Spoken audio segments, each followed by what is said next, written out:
പയ്യെ തിന്നാൻ സമയം പോകും. മണ്ണ് ചാരി നിന്നവൻ മണ്ണിടിച്ചവൻ മരിച്ചു. മണ്ണിടിച്ചിൽ മരിച്ചു. മിണ്ടാപ്പൂച്ച ഭൂമിയായിരിക്കും. വീട് കിടന്ന പാമ്പിനെ എടുത്ത്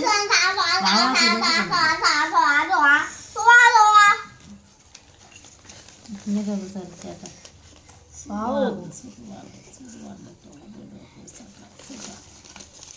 കൂട്ടുകാരൊക്കെ എന്ത് മേടിച്ചു ഇവിടെ ഇരിക്കണ ആരിക്കണം ടോപ്പ് മേടിച്ചു തരാന്നില്ല മേടിച്ചു തന്നില്ലല്ലോ. മേടിച്ചു തരുമ്പോ മേടിച്ചു അച്ഛൻ പറയുകയൊക്കെ ചെയ്യും, നല്ല കട നോക്കി ചെയ്യും. പക്ഷെ അന്ന് കണ്ട അമ്മ എവിടെ പോയപ്പോ മക്കൾ വീട്ടിൽ ഇപ്പൊ എത്തും നമുക്ക് കട നിൽക്കില്ല. അതെനിക്ക് ചാർജ് വെച്ചെന്ന് പറഞ്ഞിട്ട് ദുഷ്ടായി. അച്ഛനാണെങ്കിൽ ട്യൂഷൻ ഇന്ന് വിളിക്കാവുന്നില്ല. നമ്മള് 6 മണിക്ക് രാത്രി ആവാറായപ്പോഴാണ് നമ്മള് വിളിക്കാവുന്നത്. നിങ്ങൾ 4 മണിക്ക് 5 മണിക്കല്ലേ പോകണം. 5 മണിക്ക് പോയിട്ട് 1 മണിക്കൂറല്ലേ പഠിക്കുന്നത്. പിന്നെ നിങ്ങൾക്ക് എന്തൊരു ചാർജ് ആകണം? നമുക്ക് ഷാർജ ഒന്നും വേണ്ട. അല്ലെങ്കിൽ ഷാർജ വാങ്ങണില്ല. നമുക്ക് മറ്റേ ജ്യൂസ് ഉണ്ടാക്കിത്തരോ? ജ്യൂസ് ഒരു പാലൊക്കെ വീത്തി പാൽ ഷവർ